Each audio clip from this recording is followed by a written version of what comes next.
Free and fair elections, regular time of intervals. अब ये तो हमने पहचान कर ली कि कौन सा इलेक्शन डेमोक्रेटिक है और कौन सा इलेक्शन किसी डिक्टेटर के अंदर है। बट नाउ हमको क्या देखना है कि इलेक्शंस के अंदर बेसिकली होता क्या है और इस इलेक्शंस के अंदर किस तरीके का कंपटीशन होता है, ठीक है ना। अब नाउ देखो इलेक्शन के अंदर बेसिकली कौन पार्टिसिपेट करता है, इलेक्शन के अंदर वो पार्टिसिपेट करता है जो क्या होता है, पॉलिटिकल लीडर होता है। पॉलिटिकल लीडर मतलब कौन, जो आपको क्या करता है, आपके पूरी कम्युनिटी को क्या करता है, एक तरीके से रिप्रेजेंट करता है।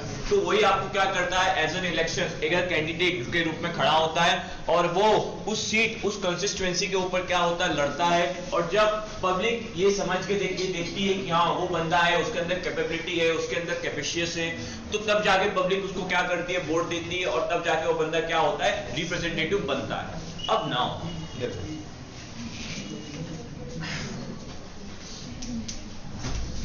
पॉलिटिकल कॉम्पिटिशन, इसका मतलब सबसे पहले समझाता हूं ये होता क्या है। लाइफ एक सिंपल सा फंडा है, जिंदगी के अंदर यदि किसी भी तरीके का कंपटीशन नहीं होता तो जिंदगी के अंदर कोई मजा नहीं होता है कि नहीं। लाइक इन द सेंस जब तुम नर्सरी में थे तब यदि मतलब मम्मी पापा नहीं ठोकते तब तक तुम 9th में नहीं पहुंचते। ABCD EFGH तो आता नहीं, आज भी नहीं आता है। आता है? अच्छा ठीक है, फिर पूछ, सबको आता है? होता है। क्यों जरूरी होता है? तब जाके आप अपने लेवल को क्या करते हो, पहचानते हो, है कि नहीं। एक लाइफ का एक बहुत बड़े एग्जांपल है। तुम लोगों ने कभी एक कहानी सुनी होगी कि एक मेंढक वाली स्टोरी सुनी होगी। एक मेंढक समुद्र में रहता है, एक मेंढक कुएं में रहता है। और जो कुएं वाला मेंढक रहता है वो सोचता है कि कुएं का सबसे बड़ा सर्वोपरि राजा कौन है, मैं ही हूँ। बट जब वो समुद्र के मेंढक से मिलता है तब उसको उसकी हकीकत पता चलती है और जब उसको पता चलता है कि हाँ ये क्या हमारा कंपटीशन है। लाइक इन द सेंस जो रियल लाइफ में तुम सारी क्लास के बेचमेट्स बैठे हो, आगे जाके 10th करोगे, 10th के बाद 12th करोगे, 12th के बाद आगे की लाइफ अपनी परसुइंग करोगे, फिर जाके ना अपनी फैमिली को संभालोगे। तो इस लाइफ के ड्यूरेशन में तुमको बहुत सारी चीजों को क्या करना पड़ेगा, फेस करना पड़ेगा। तुम्हारे जैसे ऐसे बहुत सारे व्यक्ति होंगे, वो भी इसी टाइप के सिचुएशन से क्या कर रहे होंगे, निकल रहे होंगे। तब तुम्हें इनके साथ क्या करना पड़ेगा, कंपटीशन करना पड़ेगा और अपने आप को निखारना पड़ेगा और अपने आप को साबित करना पड़ेगा कि हाँ तुम्हारे अंदर भी क्या है, कैपेबिलिटी है। तब जाके तुम किसी एक अच्छी पोजीशन पे एक अच्छी लाइफ को क्या कर सकते हो, सस्टेन कर सकते हो।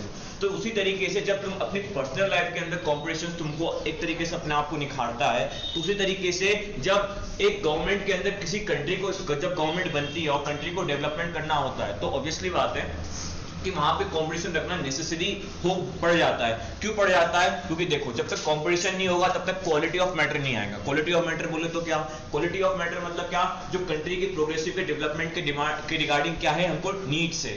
लाइक इन द सेंस क्या है कि जब इलेक्शन होगा और इलेक्शन के अंदर सिर्फ एक बंदा ही खड़ा होगा तो ऑब्वियसली बात है यार वो तो अपने हिसाब से जीत जाएगा क्योंकि उसके सामने कोई कॉम्पिटिटिव नहीं है। और जब उसके सामने कोई कॉम्पिटिटिव नहीं है तो होगा क्या कि वो अपने मन के मुताबिक काम करेगा, उसको कोई फिक्र नहीं होगी यार किसके पब्लिक के रिगार्डिंग काम करना है कि नहीं करना है, पब्लिक को क्या चाहिए नहीं चाहिए। सिर्फ वही क्या करेगा, पूरे का पूरा पैसा दबाएगा और अपना खुद का सेल्फ डेवलपमेंट करेगा। तो इससे बचने के लिए हमारे देश के फाउंडिंग फादर्स बोले तो कौन, हमारे कॉन्स्टिट्यूशन जिन्होंने लिखा, जिन्होंने हमारे ड्राफ्टिंग कमेटी कॉन्स्टिट्यूशन असेंबली के जो हमारे मेंबर्स थे, उन्होंने इलेक्शंस के अंदर एक रेगुलर इंटरवल ऑफ टाइम का क्या क्या एक तरीके से उसको इनर्ट किया, एक तरीके से उसको क्या क्या एक तरीके से उसके अंदर मर्ज किया।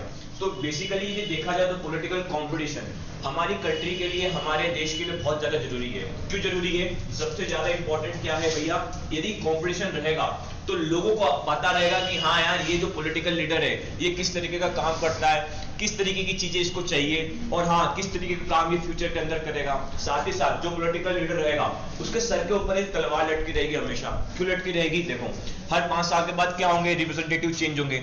यदि वो काम ढंग से नहीं करेगा तो क्या होगा, पब्लिक उसको चेंज कर देगी। तो इसलिए जो आपके क्या होते हैं, जो आपके क्या होते हैं कैंडिडेट्स होते हैं जो इलेक्शंस के अंदर पार्टिसिपेट करते हैं, वो हमेशा एक दूसरे की है ना, एक दूसरे के काम पे हमेशा निगरानी रखते हैं। क्यों निगरानी रखते हैं? क्योंकि देखो भैया एक गलती करेगा तो अगली बार इलेक्शन में वो बंदा उसकी गलती को पकड़ के क्या करेगा, वोट बनाएगा।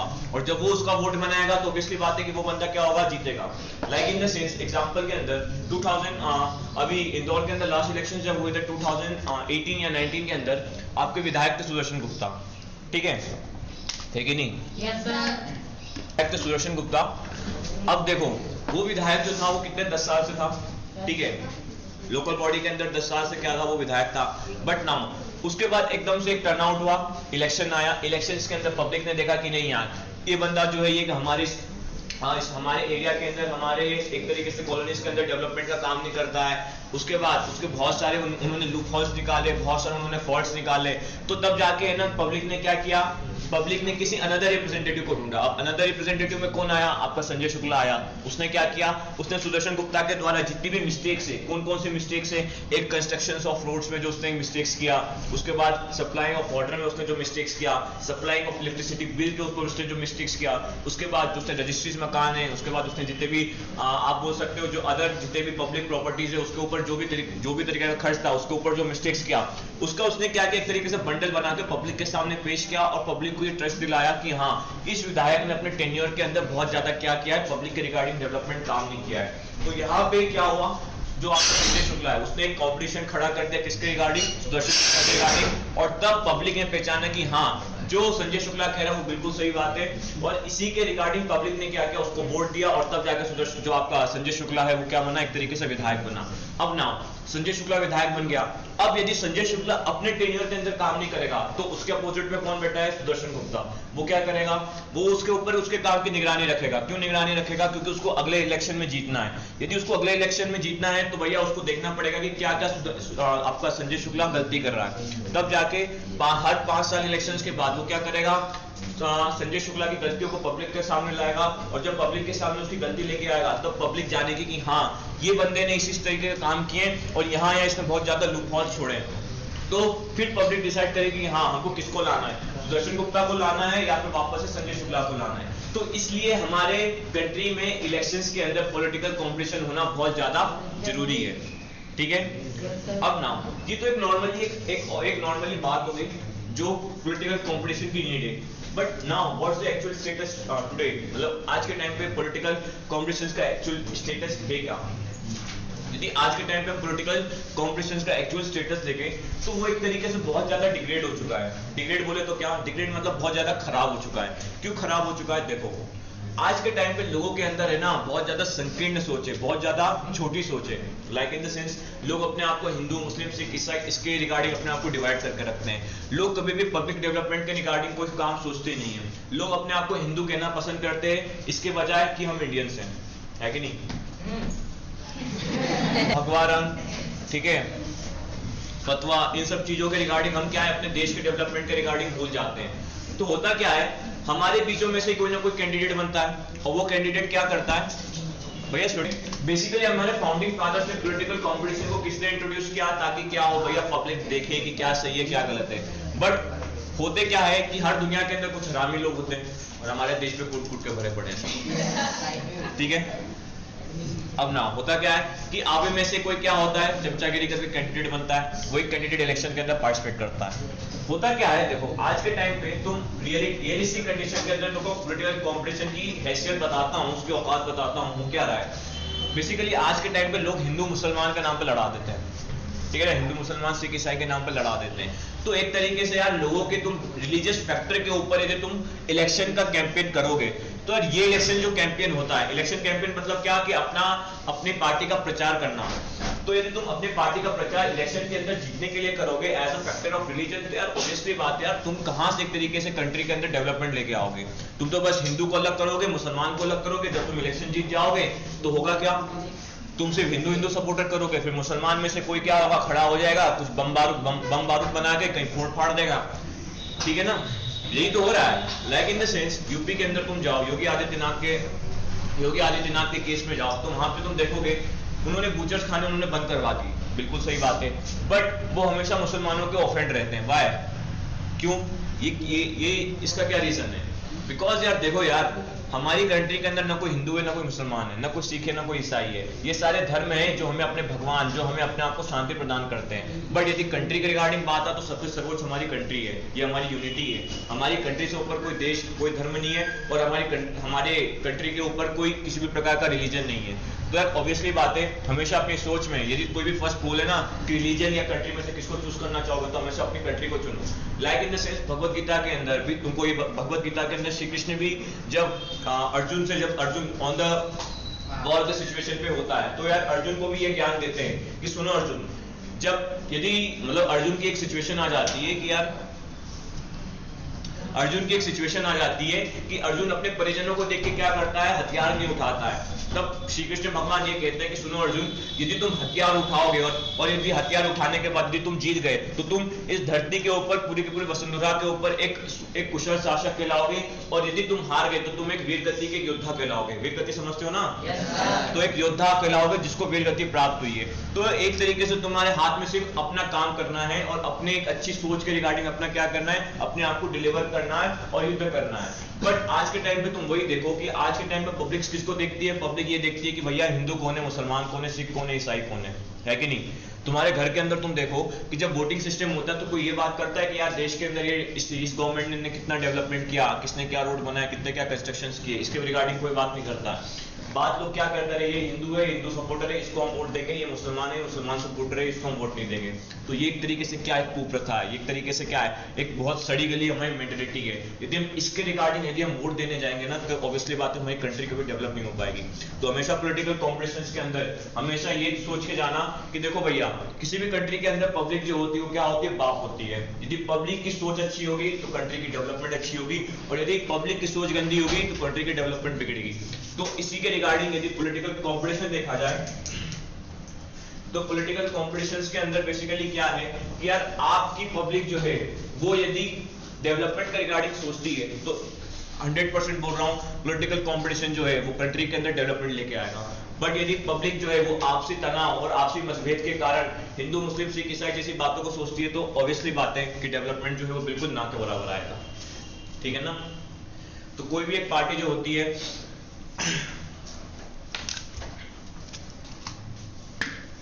अब कोई भी जो एक पार्टी होती है वो बेसिकली क्या होता है, यदि on the basis of religion लड़े, on the basis of religion लड़े तो भैया तुम समझ जाना वो पार्टी कभी भी तुम्हारे डेवलपमेंट के लिए कभी काम नहीं करेगी। ठीक है?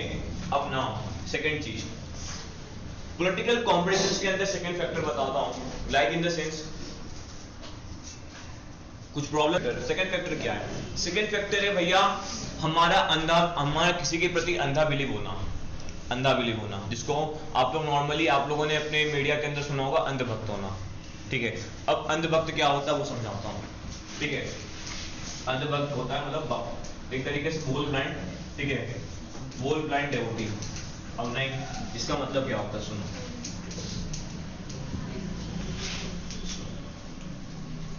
जब आपके अंदर सही और गलत की सोचने और समझने की क्षमता चली जाती है और आप बहती हवा के साथ हाँ में हाँ मिलाते हो तो उसी को अंधभक्ति बोलते हैं। लाइक इन द सेंस के साथ देखो, तुम्हें मालूम है कि तुम्हारे एग्जाम्स के रिगार्डिंग क्या इंपॉर्टेंट है क्या इंपॉर्टेंट नहीं है, मालूम है कि नहीं?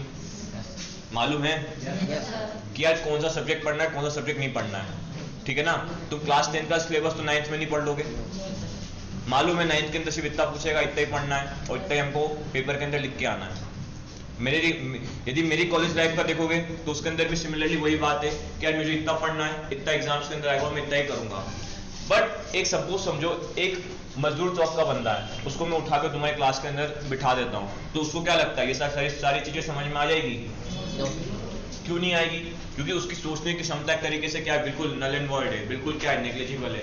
और हमारी कंट्री के अंदर सबसे ज्यादा जो कमी है वो इसी चीज की कमी है कि जब पॉलिटिकल कंपटीशन होता है ना तो हमारे लोगों के अंदर सोचने की क्षमता जो होती है बिल्कुल क्षीण होती है, बिल्कुल एक तरीके से नल एंड वॉइड होती है। क्यों होती है? क्योंकि हम एक तरीके से बेसिक फैक्टर ऑफ रिलीजन का यूज करते हैं। सेकंड चीज हम क्या देखते हैं कि लास्ट भैया कौन हमारी जात से बिलोंग करता है, कास्ट सिस्टम, क्रेडिट सिस्टम। जो आप यदि कास्ट सिस्टम क्रेडिट सिस्टम का एग्जांपल देखना है तो जाके गांव के पंचायत के इलेक्शंस देखो। पंचायत इलेक्शंस के अंदर आप देखोगे यदि ब्राह्मण इलाके से यदि कोई प्रत्याशी खड़ा होता है तो सारे के सारे ब्राह्मण, पता है, ब्राह्मण को वोट देते हैं, ना कि वो उस बंदे को वोट देते हैं जो भैया कंट्री के अंदर जो उस पंचायत के अंदर डेवलपमेंट लेके आता है कि नहीं? सेकंड फैक्टर क्या है? Second factor at the election time, जब इलेक्शन कैंपेन होता है तो आप देखते हो कि है ना कहीं भंडारा होता है, कहीं जाके पैसे बट रहे होते हैं, कहीं जाके है ना एक तरीके से नशीले पदार्थ बिक रहे होते हैं। तो बंदे किसको वोट देते हैं? बंदे उसको वोट देते हैं जो ये सारी चीजें फोकट की चीजें आपको एट द इलेक्शन मूवमेंट के अंदर क्या कर रहा है, प्रोवाइड करवा रहा है। लोगों को क्या लगता है वोट ही तो देना, एक ही तो वोट है, बट लोग ये नहीं जानते कि उस एक वोट की कीमत कितनी है। वो एक वोट जो है न जाने उस बंदे को कहां से कहां पहुंचा देगा और वो एक वोट उस इलाके के अंदर कितना डेवलपमेंट लेके आएगा। पब्लिक इसके बारे में जानती नहीं है। पब्लिक सिर्फ अपने सेल्फिशनेस के कारण देखती कि अरे हाँ यार, आज मुझे भंडारा फ्री का मिल रहा है, चलो इसी को वोट दे दूंगा। आज मुझे दारू फ्री का मिल रहा है, मैं इसी को वोट दे दूंगा। आज मेरे लिए घर के अंदर इन्होंने 3000 रुपए भिजवाया, तो मैं इसी को वोट दे दूंगा। तो भैया यदि तुम इस सोच के साथ वोट दोगे ना, तो देश के अंदर दारू के नाम पे, इन सब चीजों के नाम पे ये देखोगे कि हाँ यार, बंदे ने मुझे दारू प्रोवाइड किया, बंदे ने मुझे खाना प्रोवाइड किया, बंदे ने मुझे फोकट के 5000 रुपए प्रोवाइड किए, कि तुम इसके नाम पे उसको वोट दोगे। तो ये तुम्हारी एक तरीके से अंधभक्ति है, ये तुम्हारी एक ब्लाइंड फेथ है। और ये जो ब्लाइंड फेथ है ना, ये कंट्री के रिगार्डिंग, कंट्री के डेवलपमेंट के रिगार्डिंग बहुत ज्यादा खराब है। तो इसलिए भैया, यदि जब भी तुम वयस्क 18 ईयर्स के अबव बनो, तो वोट उसी को देना जो तुम्हें लगे कि हाँ, इस डिस्ट्रिक्ट के रिगार्डिंग, इस कंट्री के रिगार्डिंग डेवलपमेंट ला सकता है। क्योंकि तुम्हारे अंदर एक सोचने की क्षमता होगी कि हाँ यार, ये विधायक इसने हमारे साथ 5 सालों के अंदर ये काम किया है, और हाँ, ये आगे भी अच्छी तरीके से काम कर सकता है। भले ही कुछ कामों में कमी हो जाए, बट एक ओवरऑल बैलेंस वे से सोच के देखना कि हाँ, ये विधायक जो है, या फिर ये जो एक तरीके से जो महापौर है, ये भी, या फिर ये जो एक तरीके से मुख्यमंत्री है, ये हमारे स्टेट को, ये हमारी कंट्री को, ये हमारे डिस्ट्रिक्ट को एक अच्छी तरीके से रन कर सकता है। तब जाके क्या करना, वोट देना। ऐसे ही किसी के बहकावे में वोट मत देना, ऐसे ही किसी के अंधभक्ति के ऊपर वोट मत देना। अपना वोट अपने दिमाग से और अपने सोच के अधिकार से देना, ठीक है। तो इसी के लिए हमारे देश के अंदर पॉलिटिकल कॉम्पिटिशन रखा गया है, ताकि भैया कॉम्पिटिशन रहे, एक हेल्दी कॉम्पिटिशन रहे। और जब हेल्दी कॉम्पिटिशन रहेगा तो पीपल अवेयर होगा कि हाँ यार, किसको हमको अपना रिप्रेजेंटेटिव बनाना है और किसको हमको अपना रिप्रेजेंटेटिव नहीं बनाना है। तो पेज के पीछे एक मीम है, वो मीम देखो, मेरे पास योजनाएं, घोषणाएं, वायदे हैं और मेरे पास वोट है। तो मीम का मतलब समझ रहे हो? एक बात बोल रहा हूं, पॉलिटिकल लीडर से सबसे ज्यादा ताकत जो होता है वो पब्लिक के पास होती है, बट पब्लिक अपनी ताकत को पहचानती नहीं है, ठीक है ना। पब्लिक, पता है पब्लिक किस तरीके से होती है? पब्लिक हनुमान जी की तरीके से होती है, वो अपनी ताकत को भूल जाती है। जब कोई जामन जानते हो ना, जामन जी कौन थे? जब उनको याद दिलाता तब पब्लिक को अपनी ताकत याद आती है। तो हमेशा अपनी ताकत याद रखना, ठीक है। फिर सेकंड चीज है, एक सेकंड मीम में, एक सेकंड जो है पिक्चर है, वो प्रोमिसेस का है। अब नाउ, जब इलेक्शन कैंपेन, जब इलेक्शन का टाइम आता है, तो आप देखते हो कि बंदे जो है ना, पर्चे बांट रहे होते हैं। वो पर्चे बांट रहे होते हैं, उसके अंदर क्या बेसिकली लिखा होता है कि वो आने वाले 5 साल के अंदर क्या क्या काम करेंगे, ठीक है ना। पहली चीज ये बता रहा हूँ, उस पर्चों के ऊपर कभी विश्वास मत करना, वो सब ढकिया नुसी बातें हैं। एक चीज बता रहा हूँ, यदि कोई विधायक पर्चे बांट के एक पर्चे बांट रहा है, ठीक है ना, वो पर्चे बेसिकली 2.5 रुपए 3 रुपए वाला कागज होता है, उसके ऊपर प्रोमिसेस लिख के बांट देता है। यदि वो तुम्हारे घर पे आए और बोले कि हम ये काम करवाएंगे, तो तुम ये बोलना, सर एक काम करो कि जितने भी तुमने लिखवाए हैं पर्चे के ऊपर, इसको है ना स्टाम्प पे लिखवा के लेके आओ, स्टाम्प पे लिखवा के लेके आओ। और जब तुम उसको बोलोगे ना स्टाम्प पे लिखवा के लेके आओ, वो तुम्हारे घर से भाग जाएगा। पूछो क्यों? क्योंकि भैया जो स्टाम्प पे लिखा होता है ना, वो लीगली वेरीफाइड होता है। और यदि उस बंदे ने वो सारी प्रोमिसेस जब स्टाम्प पे लिख दिया और उसी टेन्योर के अंदर पूरा नहीं किया, तो उसके ऊपर केस हो जाएगा।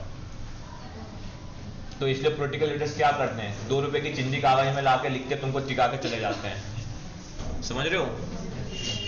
तो इसलिए भैया, जो बंदा ज्यादा प्रोमिसेस करे तो समझ लेना टोपी पहना रहा है, ठीक है ना, फेक टोपी पहना रहा है। और यदि उसको कभी काउंटर करना हो तो बोलना, भैया स्टाम्प पे लिख के ले आ, हमको एक कॉपी भेज दे, हम उसी को क्या कर देंगे, रिफर कर देंगे। तो इसलिए भैया स्टाम्प पे वो लोग लिखते नहीं है और फेक प्रोमिसेस करके पब्लिक को उल्लू बनाते हैं। तो इसी को रिगार्डिंग अपनी पब्लिक जो है उसको हमेशा अपनी सोच को अच्छी रखनी चाहिए, कंट्री की डेवलपमेंट के रिगार्डिंग सोचनी चाहिए। तभी ये सारी चीजें हमारी कंट्री से क्या होगी, कम होगी। तभी वही इलेक्शन जो कैंडिडेट होंगे वो रिलीजन फैक्टर के ऊपर बात ना करके किसके ऊपर बात करेंगे, डेवलपमेंट के नाम पे बात करेंगे, ठीक है ना। तो इसी तरीके से पॉलिटिकल कॉम्पिटिशन जो है वो डेमोक्रेटिक वे में, वो हेल्दी किस तरीके से है और अनहेल्दी किस तरीके से, ये मैंने आपको एक्सप्लेन कर दिया। अब now, what is our system of elections? ले आपको 3 बॉडीज में होता है, एक सेंट्रल गवर्नमेंट में होता है, एक स्टेट गवर्नमेंट में होता है, एक लोकल बॉडीज में होता है। उसके बाद इलेक्शन डेमोक्रेटिक कब होता है, इलेक्शन आपका डिक्टेटर वाला कब होता है, डेमोक्रेटिक की क्या पहचान होती है। उसके बाद हमने देखा कि पॉलिटिकल कॉम्पिटिशन इलेक्शन में जरूरी है कि नहीं है, ठीक है। अब नाउ, इलेक्शन अब किस तरीके से होता है, what's the procedure of to conduct, what's the procedure to conduct the election. अब इसके बारे में क्या करेंगे, बात करेंगे, ठीक है। Procedure to conduct election.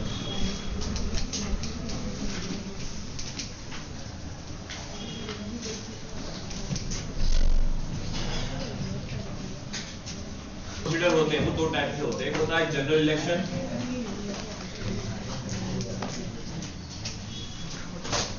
दूसरा होता है आपका बाई इलेक्शन।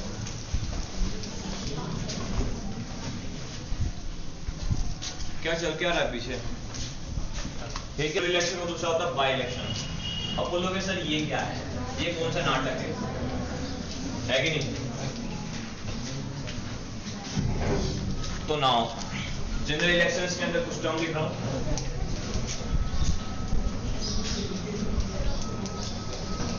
लोकसभा, एक होता है आपका असेंबली इलेक्शन, असेंबली जिसको आप विधान,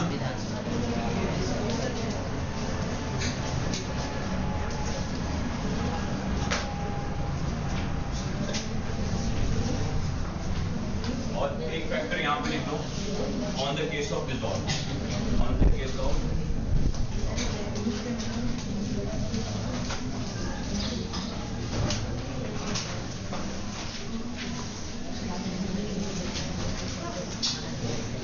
by election on the cause of death or by resignation। अब नाउ सुनो इधर,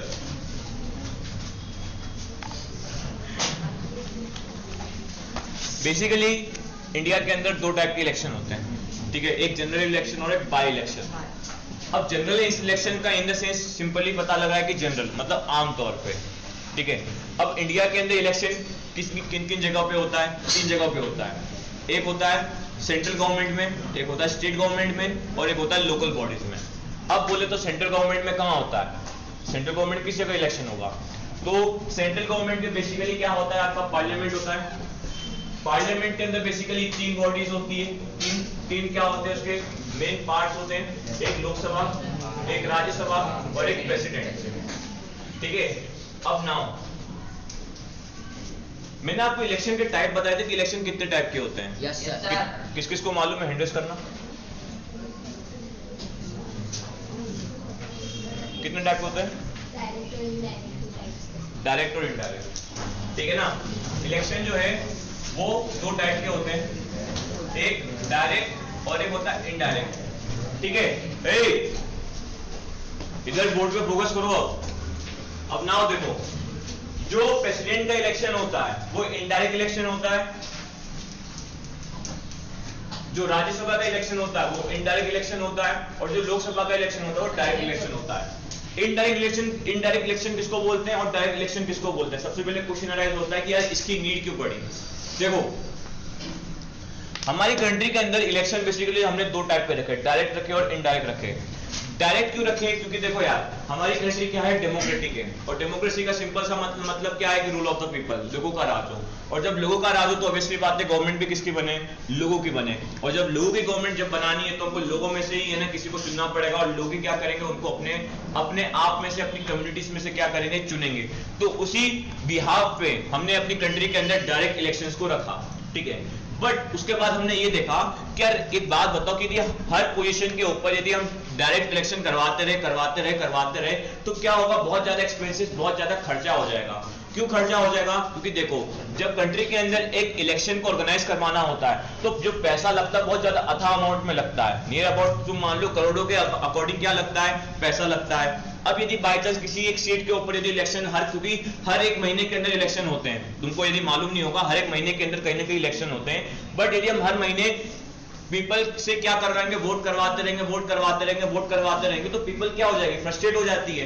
तुम एक वोट देने के लिए जब पूरा इंडिया बंद होता है तब तो पब्लिक जो होती है वो वोट नहीं देती है, और यदि एक दिन जब वोट नहीं देती है तो उसमें इतनी परेशानी होती है, और यदि हर महीने हर दिन यदि पब्लिक को वोट देना पड़ जाए तो पब्लिक एक तरीके से फ्रस्ट्रेट हो जाएगी।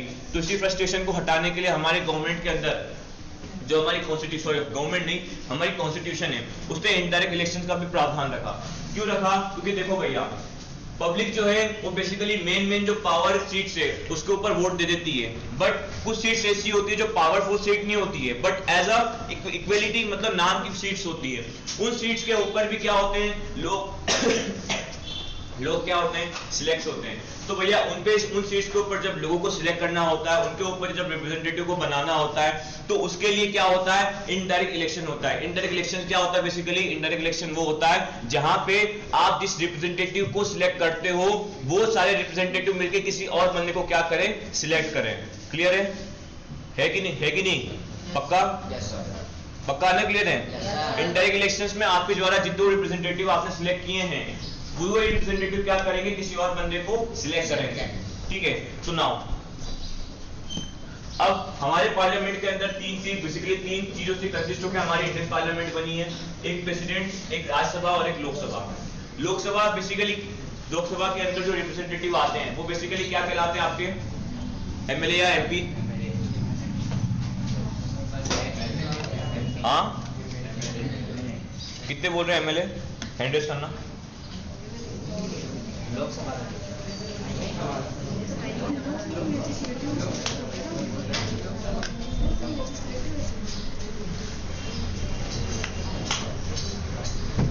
एमएलए लोकसभा के अंदर जो सिलेक्ट होते हैं वो एमएलए कहलाते हैं, ये ना?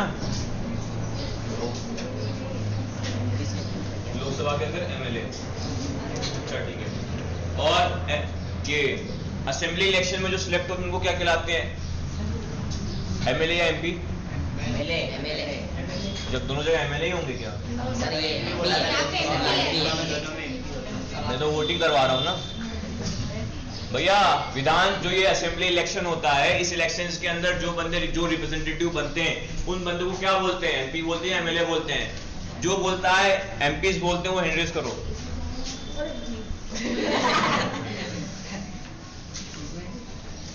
कोई नहीं, ओके।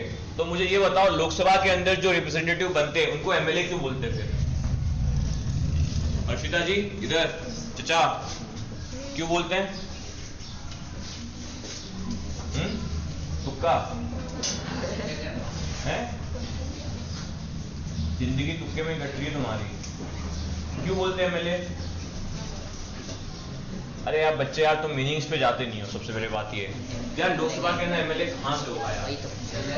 लोकसभा बेसिकली क्या है, पार्लियामेंट का एक पार्ट है, तो उसका फुल फॉर्म ही क्या है, एमपीज। एमपीज मतलब मेंबर ऑफ पार्लियामेंट। तो लोकसभा के अंदर जो बंदे होंगे उनको क्या बोलोगे, एमपीज बोलोगे ना। और जो लेजिस्लेटिव असेंबली है उसका basically full form, legislative assembly के अंदर जो रिप्रेजेंटेटिव होते हैं उसको क्या बोलते हैं, एमएलए। एमएलए बोले तो मेंबर ऑफ लेजिस्लेटिव। ठीक है, तो भैया लोकसभा के अंदर जो एमपीज आपके रिप्रेजेंटेटिव बनते हैं उनका क्या होता है, डायरेक्ट इलेक्शन होता है। डायरेक्ट इलेक्शन होता है। क्यों डायरेक्ट इलेक्शन होता है? क्योंकि देखो एक चीज बताता हूं, लोकसभा, राज्यसभा, प्रेसिडेंट, यदि इन तीनों, लोकसभा, राज्यसभा, प्रेसिडेंट, यदि इन तीनों चीजों की बॉडी को यदि तुम देखो कि किसकी पावर ज्यादा है, तो वो हमेशा लोकसभा की पावर ज्यादा होती है।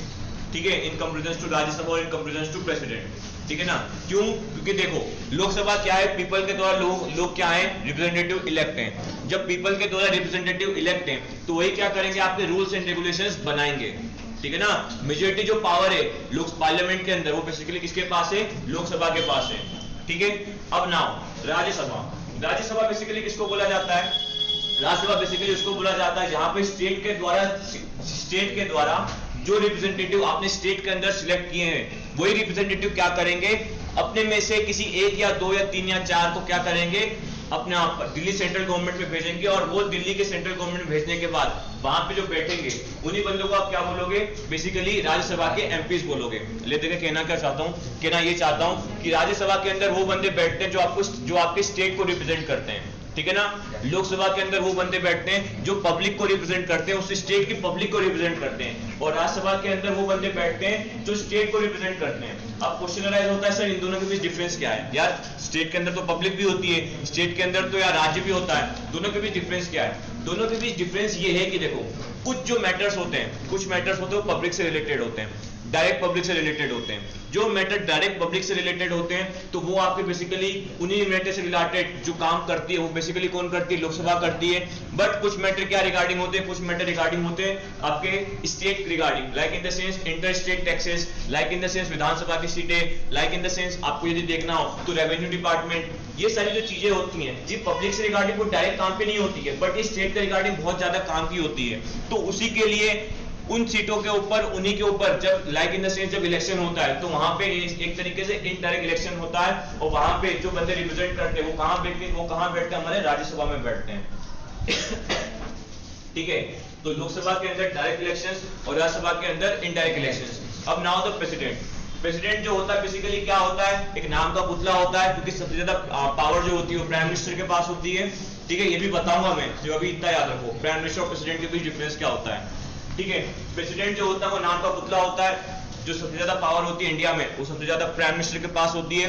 तो इसलिए प्रेसिडेंट की जो पावर है, देखो प्रेसिडेंट की पोजीशन सबसे हाईएस्ट है इंडिया के अंदर, बट उसकी पावर सबसे कम है। तो इसी के लिए हमारी कंट्री के अंदर उसका जो इलेक्शन है वो इनडायरेक्ट इलेक्शन करवा के रखा है। ठीक है ना, क्योंकि देखो यार हाईएस्ट पोजीशन पे बैठा है बट उसकी पावर सबसे कम है, तो यार जब उसकी पावर कम है तो उसके ऊपर इतना पैसा क्यों खर्च करना। ठीक है ना, है कि नहीं। प्राइम मिनिस्टर का जब इलेक्शन होता है तो देखते नहीं हो कितनी रैलीज निकलती है। अब यदि प्रेसिडेंट का इलेक्शन करवाएंगे तो कुछ काम का कुछ बेनिफिशियल रहेगा क्या, क्यों नहीं रहेगा, क्योंकि इसके पीछे रीजन है, जब तुमने सबसे ज्यादा पावर ही प्राइम मिनिस्टर को दे रखी है तो प्रेसिडेंट के लिए इतना पैसा क्यों खर्च करना, है कि नहीं। जब तुम्हारे घर के अंदर जब कपड़े छोटे हो जाते तो तुम अपने छोटे भाई को दे देते हो, उसको नया तो नहीं दिलवाते हो ना, है कि नहीं। घर में काम टिकाऊ वाला करते हो।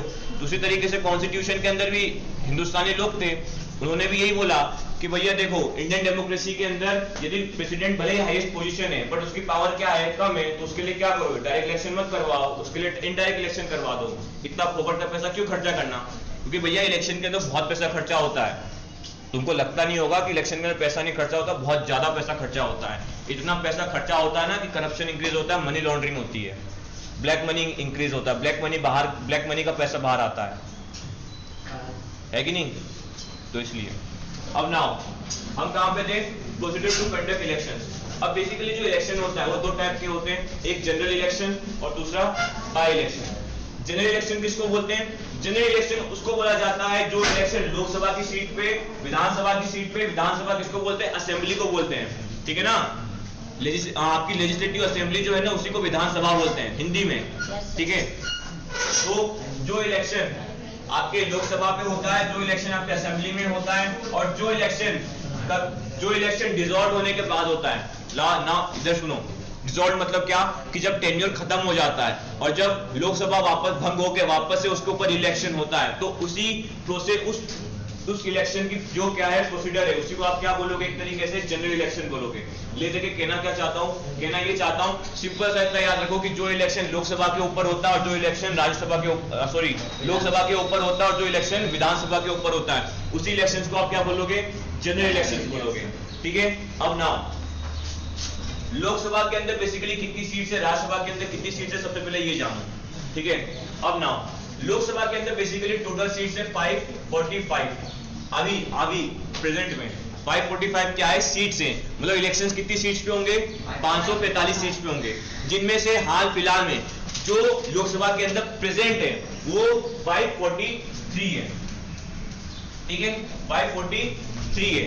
तो भैया इलेक्शन जो होंगे वो भी कितने बेसिकली इंडिया के अंदर लोकसभा की सीट्स के ऊपर बेसिकली कितने सीट्स पे होते हैं, 543 सीट्स पे होते हैं। जब टोटल 543 सीट्स के ऊपर इलेक्शन होंगे तो उस इलेक्शंस को आप बेसिकली क्या बोलोगे, जनरल इलेक्शंस बोलोगे।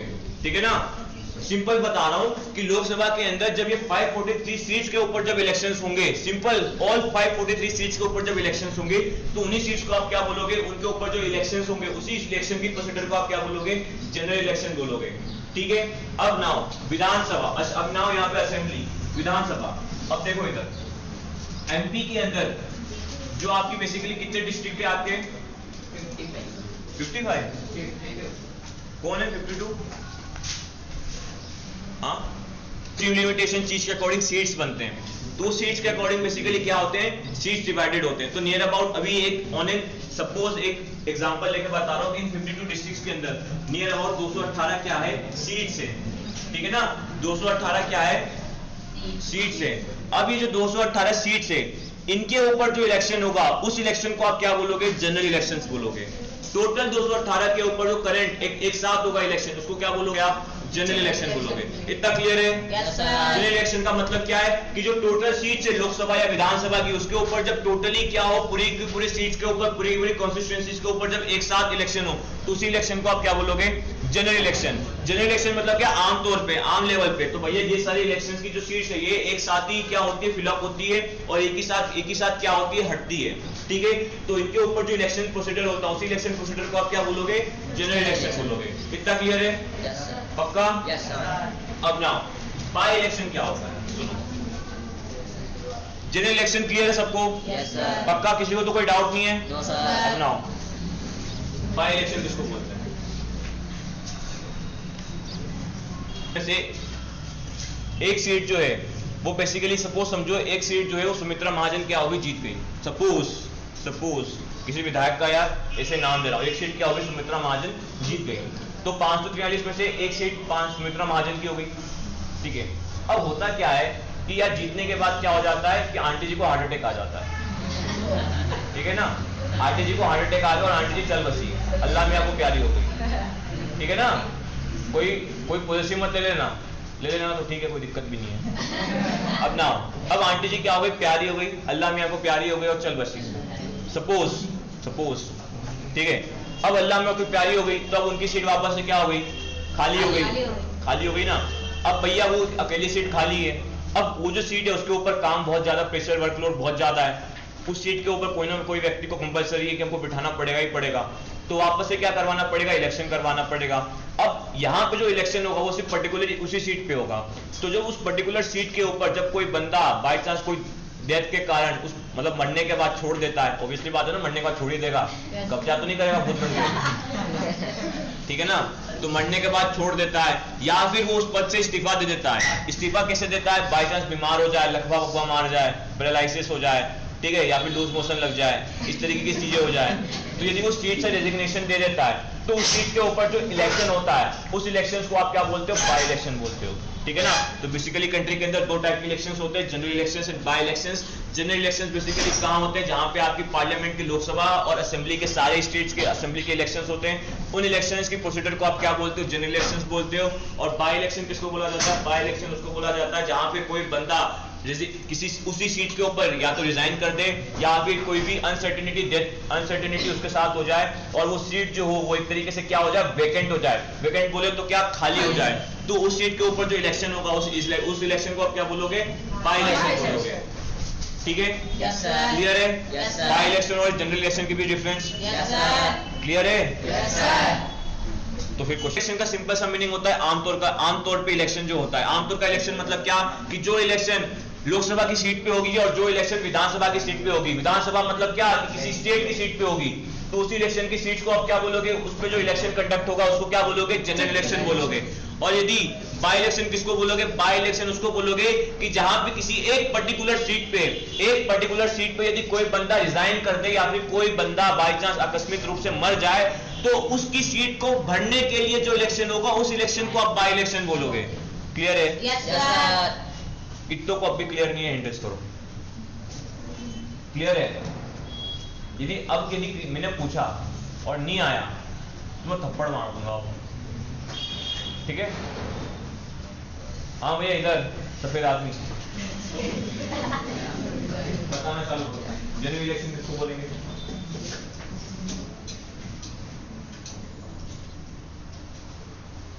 किसको बोलेंगे?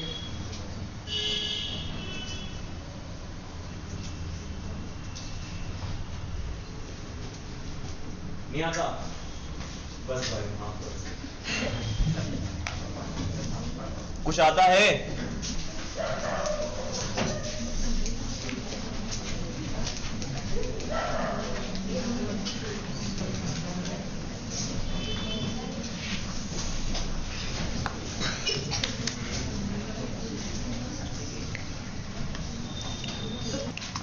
into different areas for purpose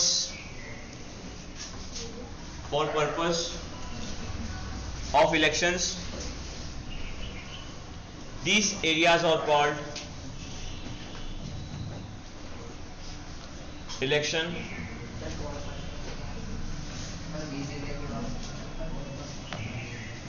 of elections. These areas are called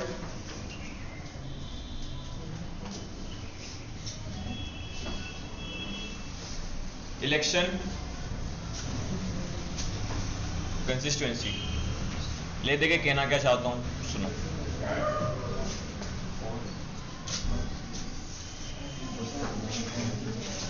ये हमारा सपोज भारत, ठीक है, 2294 से 2291 किलोमीटर ईस्ट टू वेस्ट और 32,800 kilometre from north to south, इतना हमारी कंट्री का क्या डिस्टेंस है। अब एक बात बताओ, यदि हम पूरे लैंड के ऊपर यदि हमको क्या करना है, डेवलपमेंट लेके आना है, कंट्री के अंदर डेवलपमेंट लेके आना है, तो हमको क्या करना पड़ेगा, हर एक छोटे छोटे इलाके के अंदर डेवलपमेंट लाना पड़ेगा, है कि नहीं। तुम्हारे शरीर के अंदर, ठीक है, तुम्हारे शरीर के अंदर एक बात बताओ, यदि तुम किसी भी एक बॉडी पार्ट को यदि तुम साफ नहीं करोगे तो उस बॉडी पार्ट के अंदर क्या हो जाएगा, जंग लग जाता है। ये वाला जो पार्ट है ये है आपका J&K और ये आपका बेसिकली लद्दाख। 6 अगस्त 2019 को J&K and Ladakh they are change from state to union territory. State किसको बोलते हैं, यूनियन टेरिटरी किसको बोलते हैं मालूम है? स्टेट किसको बोलते हैं? हेड लिस्ट क्या करो, हाँ मनी मन में बोल लेती हो, गाली वाली देती हो क्या? क्यों किया जाता है, बात ये होती है ना। देखो स्टेट और यूटीज में सबसे ज्यादा डिफरेंस किस लिए क्या होता है, वो होता है पॉपुलेशन का। पॉपुलेशन पढ़ रहे हो क्या? हाँ पहले स्टार्ट किया तब बता ही देता हूँ। तब तो डेफिनेशन ऑफ उसको भी मालूम होगी, स्टेट किसको बोलते हैं मालूम है? क्या बताई थी?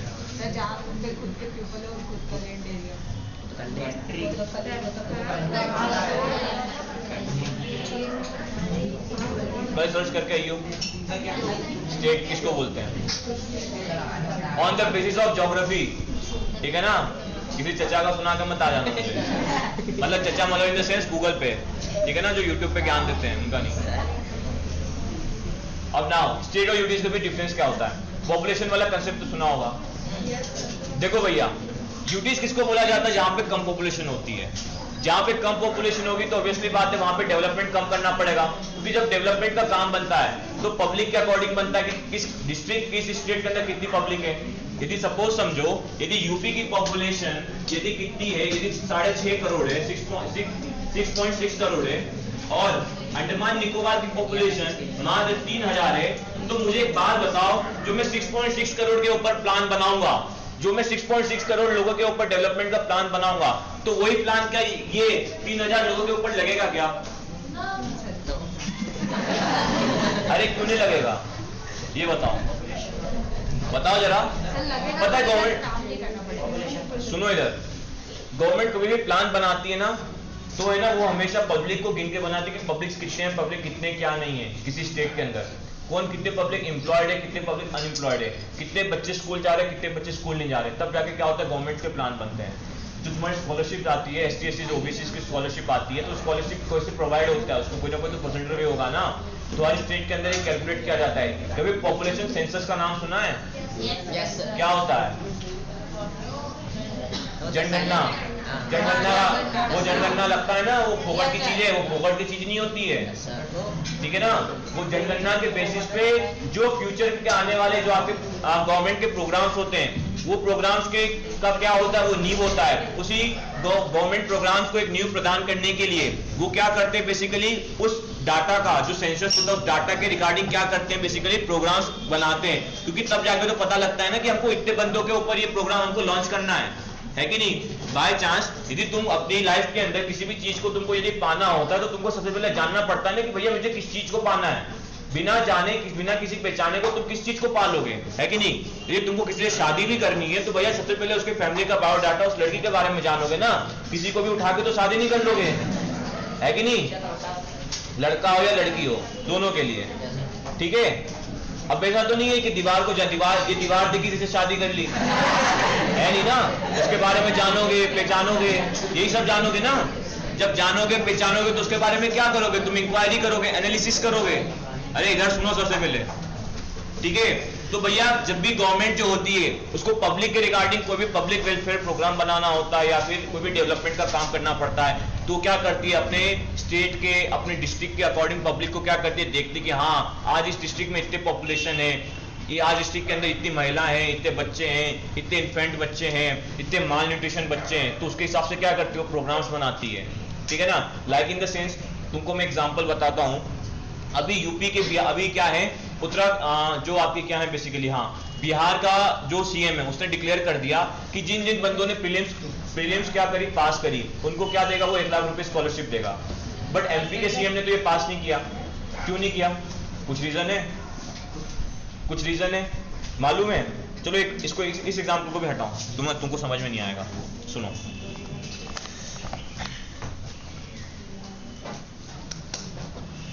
लॉकडाउन का बताता हूं, ठीक है। अभी केरला के अंदर बेसिकली जब कभी तुमने सुना होगा कि एमपी के अंदर लॉकडाउन है पर राजस्थान के अंदर लॉकडाउन नहीं है, सुना है ना? अब राजस्थान के अंदर लॉकडाउन क्यों नहीं है, मुझे ये बताओ। केस नहीं मिल रहे, तो वहां की गवर्नमेंट ने क्या किया, उस पर्टिकुलर स्टेट के अंदर एनालाइज किया और उस पर्टिकुलर स्टेट के अंदर एनालाइज करके किस तरीके से कोविड को रोका जाए उसके लिए रोकथाम के उपाय किए। वही तुम एमपी के अंदर आओगे तो एमपी के अंदर गवर्नमेंट ने भी एनालाइज किया, बट वो क्या हो गई, फेल हुई, तो इसने क्या करके रखा, लॉकडाउन करके रखा। तो यहाँ पे मैं समझाना क्या चाहता हूँ, यहाँ पे देखो कि गवर्नमेंट क्या कर रही है कि पब्लिक डाटा का यूज करके क्या कर रही है, प्रोग्राम्स बना रही है for the purpose of medicine, जो आपकी मेडिसिन पहुंचाने के लिए। साथ ही साथ तुम देखो कि पब्लिक वेलफेयर के लिए। यदि तुमको ये भी देखना है तो तुम ये भी देखो कि जब खाना बढ़ता है, जब गवर्नमेंट जब खाना बांटती है, कोविड के टाइम पे तुमने देखा होगा खाना बांटती है, तो हर बंदे के रेसिडेंट के घर तक पहुंचा के गवर्नमेंट ने खाना बांटा है। कभी जाना है इसके बारे में? अरे इसको भी हटाओ, आंगनवाड़ी के अंदर जो बच्चों रजिस्टर्ड होते हैं उनके घर के अंदर क्या होता है, खाना बांटा जाता है। तो डाटा किस बेस पे बांटा जाता है? बच्चों के आधार पे ना, और बच्चों की पॉपुलेशन जो जानकारी है उसी जानकारी के आधार पर खाना बनता है और उसी जानकारी के आधार पर खाना बढ़ता है। तो ये गवर्नमेंट का क्या प्रोग्राम है ना, तो इसी के लिए बेसिकली क्या होती है, इसी के लिए बेसिकली क्या होती है, डाटा सेंसस, पॉपुलेशन सेंसस की नीड होती है।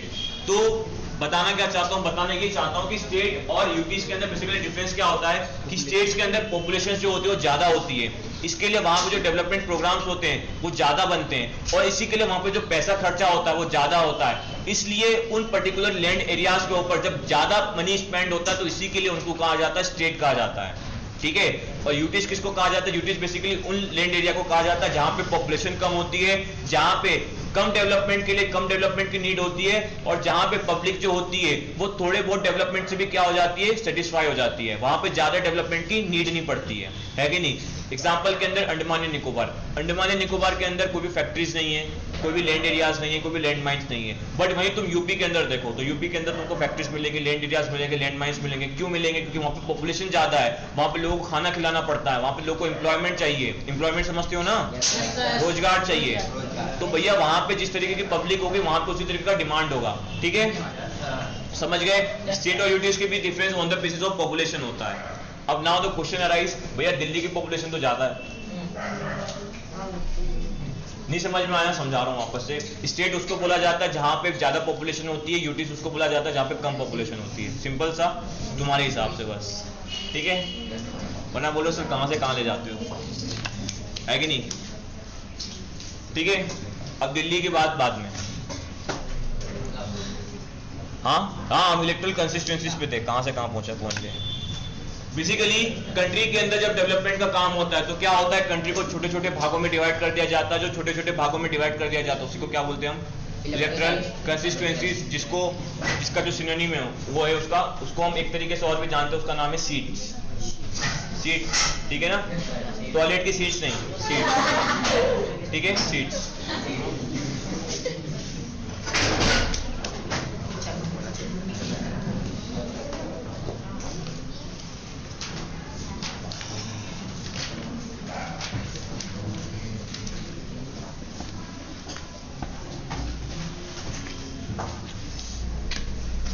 कैसे निकला है ये वार्ड और जोन? क्या होते हैं मालूम है? क्या होते हैं? इसमें बता चुका हूं, 543, 545 में से 543 सीट्स हैं, ठीक है। अब दो सीट्स के ऊपर इलेक्शन क्यों नहीं होता ये भी बता देता हूं। इसका नाम होता है एंग्लो इंडियन,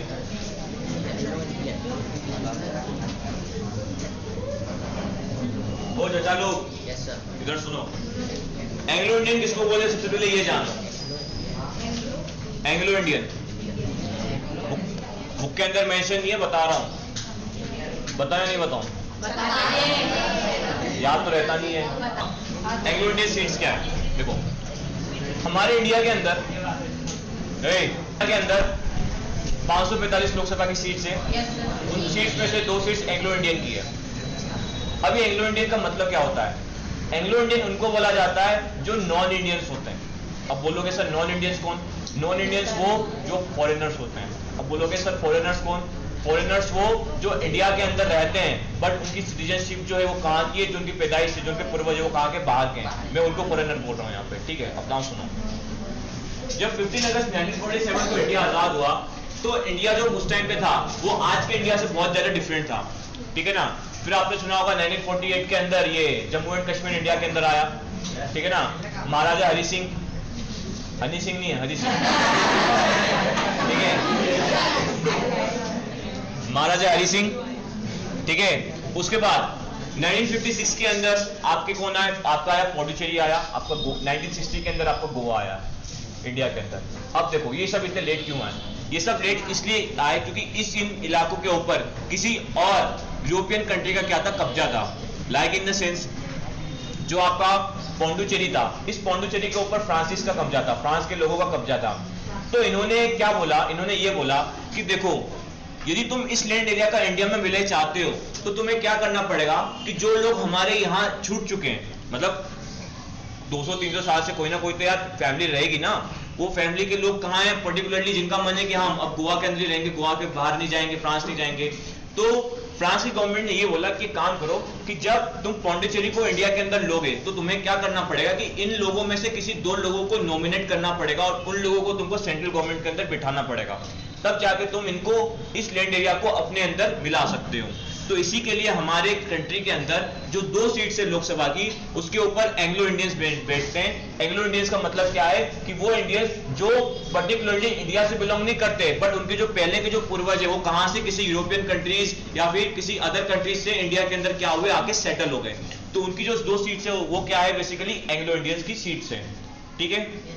अब लोकसभा के 102 अमेंडमेंट जो हुआ था, उस अमेंडमेंट के अकॉर्डिंग जो एंग्लो इंडियंस की सीट्स है वो सीट्स क्या कर दी गई? हटा दी गई। तो अब 545 से जो सीट्स है वो कितनी हो गई? 543 हो गई, ठीक है ना।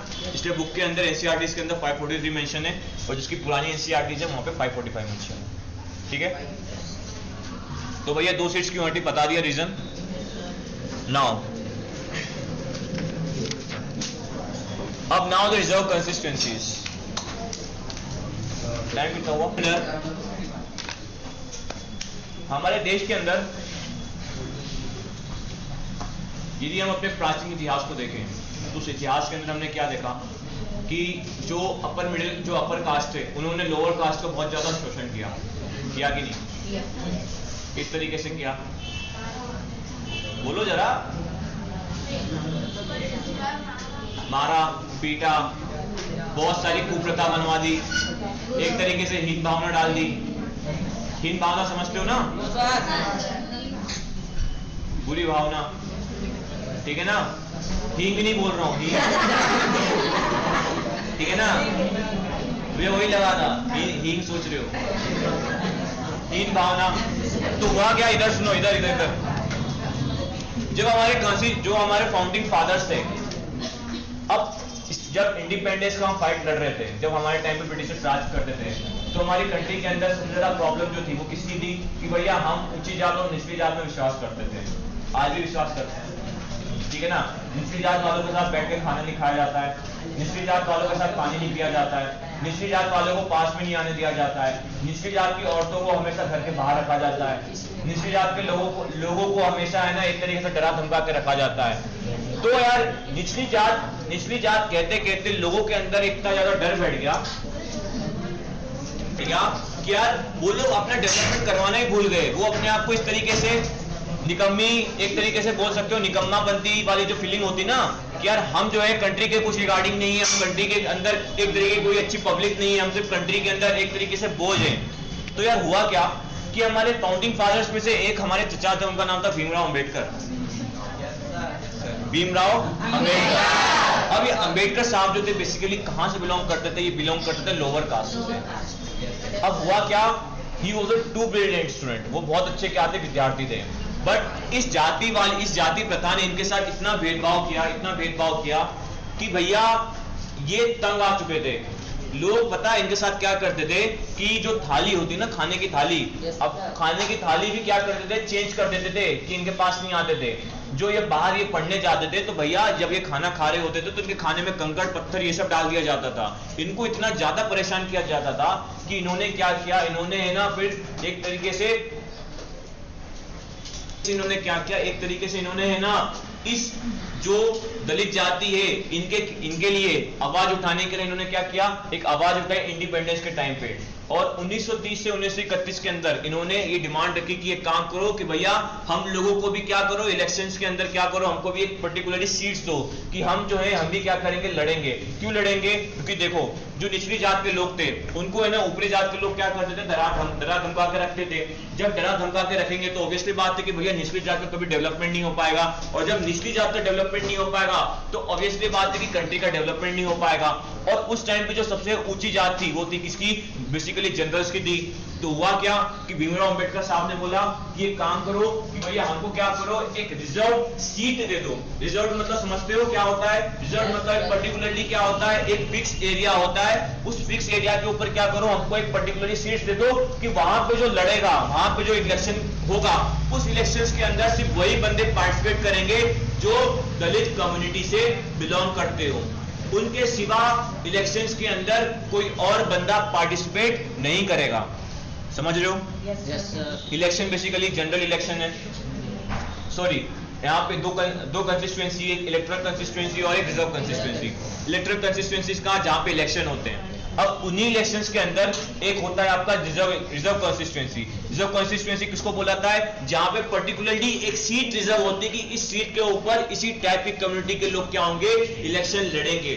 भैया क्यों लड़ेंगे? क्योंकि देखो हमारी कंट्री के जो हमारी कंट्री के अंदर जो पूर्वज लोग थे ना, उन्होंने हमारे कंट्री के अंदर इक्वलिटी रखा नहीं। उन्होंने उचली जात, निचली जात, ब्राह्मण, क्षत्रिय, वैश्य, शूद्र करते करते कंट्री को तो डिवाइड कर दिया था।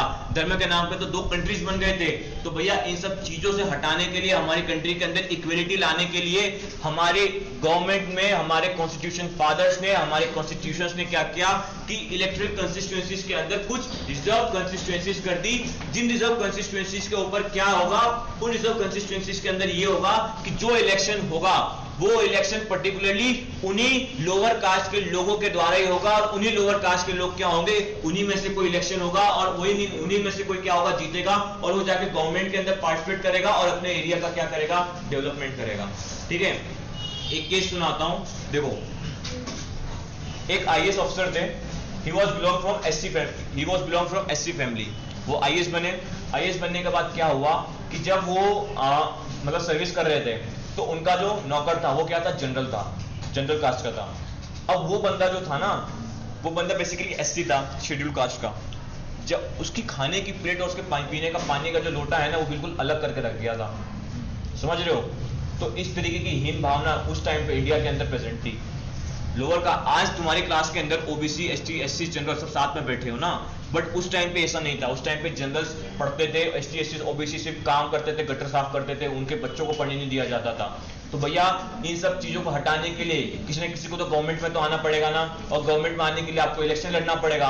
अब भैया यदि तुम इलेक्शन लड़ोगे तो इलेक्शन लड़ने के लिए तो ऑब्वियसली बात है ना यार, तुमको उन लोगों को गवर्नमेंट के सिस्टम के अंदर उठाना पड़ेगा, और उसके लिए प्रोसीजर क्या है, इलेक्शन। बट इलेक्शन के अंदर प्रॉब्लम क्या है कि भैया जनरल लोगों के पास उस वक्त पैसा था, और वही लोग क्या कर लेते थे, पार्टिसिपेट कर लेते थे, उनको मौका नहीं मिलता था। भैया जो दलित लोग हैं, जो दलित जात के हैं, जो निचली जात के लोग हैं, तो गवर्नमेंट ने क्या किया, हमारे फाउंडिंग फादर्स ने क्या किया, उन्होंने बोला कि काम करो कि जो कुछ सीट्स है, कुछ एरिया है, कुछ स्टेट्स के जो कुछ एरिया हमको क्या कर दो, रिजर्व कर दो, और उन्हीं एरिया के ऊपर से वही बंदे इलेक्शन लड़ेंगे जो कहां से बिलोंग करते हैं, निचली जात से बिलोंग करते हैं। इसीलिए हमारी कंट्री के अंदर रिजर्व कंस्टिट्यूएंसीज को लाया गया ताकि निचली जात का भी क्या हो, उत्थान हो। समझ गए? Yes, sir. पक्का? Yes, sir. इतना क्लियर है? Yes, sir. ठीक है।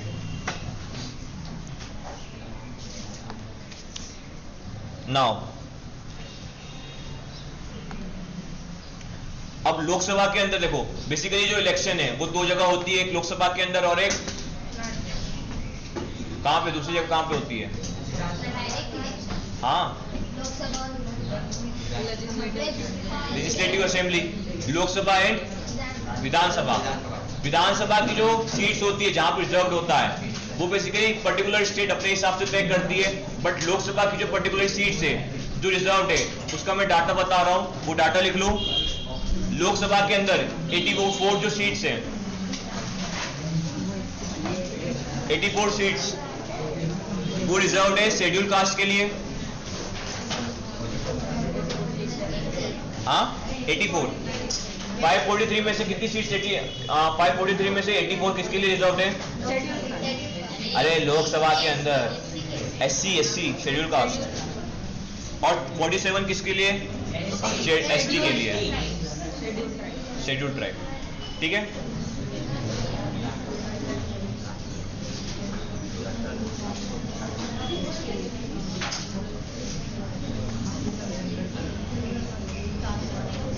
भैया इन सीट्स के ऊपर जो 47 और ये आपके 84 जो सीट्स है, इन सीट्स के ऊपर कोई जनरल का बंदा नहीं लड़ सकता है, सिर्फ ST और ST के बंदे लड़ सकते हैं। ठीक है ना, ताकि भैया वो लोग भी क्या करें, अपनी कम्युनिटी का डेवलपमेंट करें, क्योंकि जब सबका साथ होगा तभी सबका विकास होगा, है कि नहीं? हाँ, OBC जब हमारे कॉन्स्टिट्यूशन जब बना था ना, तो ST और ST कम्युनिटी को ये ना प्रेफरेंस दी गई थी। OBC की जो लिस्ट है, जो तुमको अभी OBC रिजर्वेशन सीट्स मिलता है, ये OBC सीट जो है ये कॉन्स्टिट्यूशन अमेंडमेंट 2005 नियर कौन सा अमेंडमेंट है, 86 या 87 अमेंडमेंट है, उसके रिगार्डिंग OBC की लिस्ट इंट्रोड्यूस की गई। बट OBC का जो है रिजर्वेशन में एज अ इलेक्शन में वो कोई प्रावधान नहीं है। लड़ सकते हैं ना, जनरल इलेक्शंस में लड़ेंगे, नॉट फॉर रिजर्व, मतलब जनरल इलेक्शन में इलेक्टोरल कंस्टिट्यूएंसीज पे लड़ेंगे, ना कि रिजर्व कंस्टिट्यूएंसीज पे। ठीक है।